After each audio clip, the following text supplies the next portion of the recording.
The relentless, stifling heat of the late afternoon felt like a physical burden pressing down upon Alice, intensifying her pervasive sense of stagnation and boredom, which was violently shattered when an inexplicable motion tore through the oppressive silence. Alice wasn't merely seeking distraction. She was desperately longing for an escape from the crushing predictability of her ordered world, making the sight of the white rabbit a creature of panicked energy with eyes like feverish rubies a sudden, compelling necessity. The rabbit didn't merely check the time, he shrieked a muffled, despairing lament into his silvery timepiece, his whole body trembling with the existential terror of being fatally delayed for a monumental appointment that Alice instinctively knew she had to witness. Throwing aside all caution, a thrilling surge of almost reckless desperation propelled Alice to her feet, abandoning the drowsy safety of the riverbank to pursue this one impossible, living anomaly across the unnaturally still, sun-baked field. She watched, paralyzed for a split second, as the creature plunged with unnatural speed into an impossibly dark, yawning chasm concealed beneath the hedge. The sudden, complete silence that followed its disappearance being more shocking than the sound itself. Driven by an irresistible, terrifying impulse, Alice launched herself into the pit, feeling a dizzying rush as she began an endless vertical plummet through the gloom, the tunnel walls blurring into abstract streaks of brown and black. The descent was a surreal, extended nightmare. She slowly drifted past objects defying gravity, dusty chandeliers, maps of unknown continents, and tightly sealed jam pots marked only for emergencies, a silent, floating museum of the forgotten. The fall ended with a jarring, brutal impact that knocked the air from her lungs, depositing her, bruised but unbroken, onto a mound of dry forest litter at the start of a long, low, and profoundly disorienting passage. She stood in the chilling, narrow passage, realizing the entire hall was a cruel mockery of choice. Dozens of doors, all varying ridiculously in size, from towering giants to doors no bigger than a child's showbox, each secured by an imposing, unyielding lock. Her gaze fixed on a small glass table where lay the coveted, intricately worked golden key, a key perfectly sized for the tiny, beautiful door concealed behind a heavy velvet curtain but frustratingly beyond her reach. Near the key, a small, stoppered glass bottle appeared, emitting a faint glow and bearing a handwritten label, "Drink me," prompting a lengthy, rational debate in Alice's mind about the wisdom of consuming an unlabeled, magical substance. Alice took a small, nervous sip, immediately feeling a disconcerting inward collapse, the muscles and bones of her body shrinking painfully until she was the perfect height for the small door, yet tragically still unable to retrieve the key from the tabletop. Overwhelmed by this near success, she found a glistening currant cake magically placed at her feet, marked with the imperative "Eat me," compelling her to consume it in a desperate, almost tearful gamble for salvation. The effect was immediate and agonizing. She shot upwards like a released spring, growing until her head was painfully crushed against the carved stone ceiling, forcing her into a tortuous, cramped posture.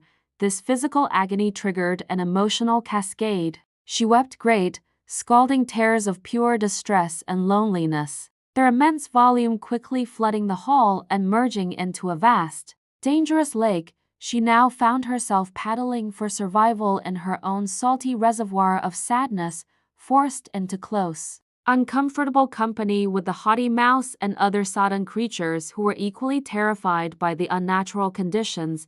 Upon scrambling ashore, the damp group, led by the officious Dodo, held a ridiculous caucus race, a long, senseless scramble in random directions across the muddy bank until, by mutual, absurd consent, everyone was declared dry and a winner. The white rabbit reappeared, his initial panic now amplified to a shrieking frenzy as he realized he had lost his embroidered gloves and the indispensable fan. Frantically mistaking Alice for his servant, Mary Ann, Alice, hoping to redeem herself, hurried to his meticulously clean cottage, where she once again succumbed to the lure of an unlabeled potion. drinking it only to find herself expanding violently. Her body an unyielding barrier wedged into the architecture, the agitated creatures outside, fearing their home was being demolished, bombarded the cottage with small, magically potent pebbles, which transformed instantly into miniature shrinking cakes that Alice frantically consumed to escape the confinement. Finally free, Alice wandered deep into the silent, suffocating density of the forest, eventually encountering the majestic, turquoise-hued caterpillar, who sat in meditative silence on a colossal mushroom. Enveloped in fragrant smoke, the creature challenged her with a profound, accusatory question: "Who are you?" Forcing Alice to confront the distressing realization that her identity, constantly distorted by size changes, was no longer stable or recognizable even to herself.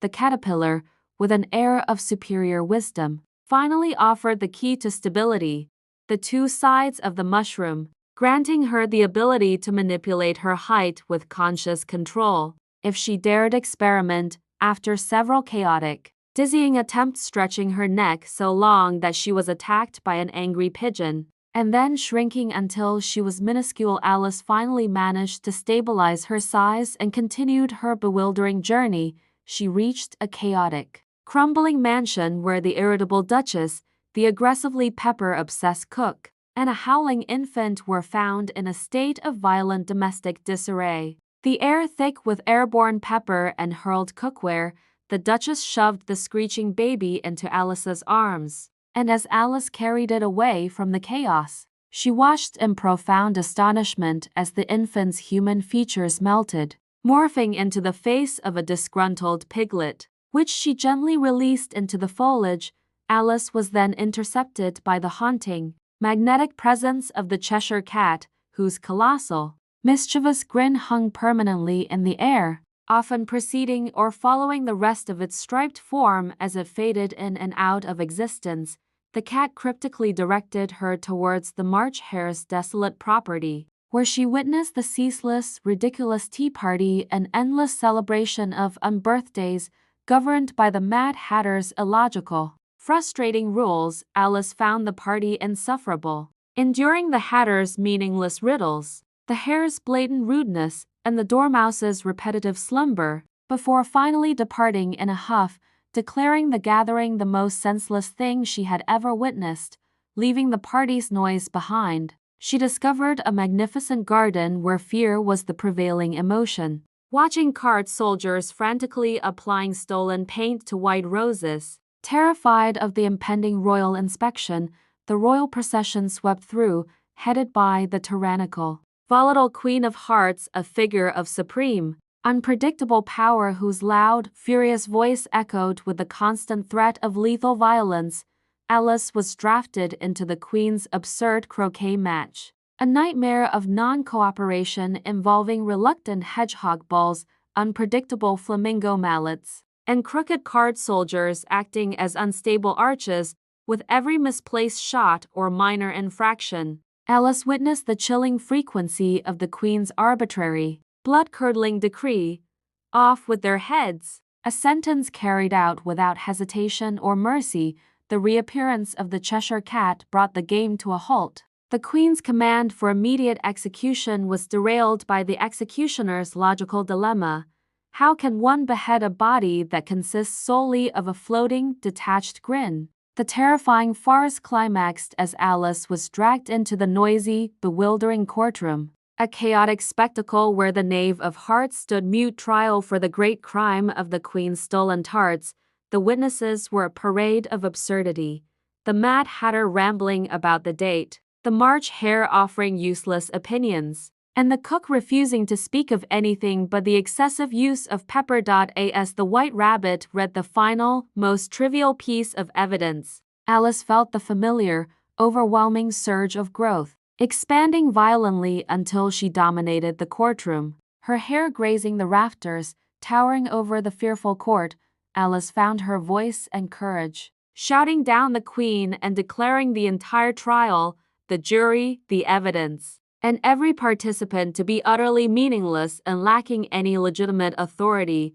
The enraged Queen, her face contorted with ultimate fury, roared her last, impotent command, "Off with her head," causing the entire terrified army of playing cards to rush toward Alice in a frantic paper blizzard. With a definitive, final shout of dismissal, Alice declared them to be nothing more than a pack of cards, and as the paper army dissolved in a chaotic swirl, she suddenly awoke, safe and warm, the sun filtering through the leaves, realizing the glorious, terrifying journey was simply the most vivid dream she had ever experienced.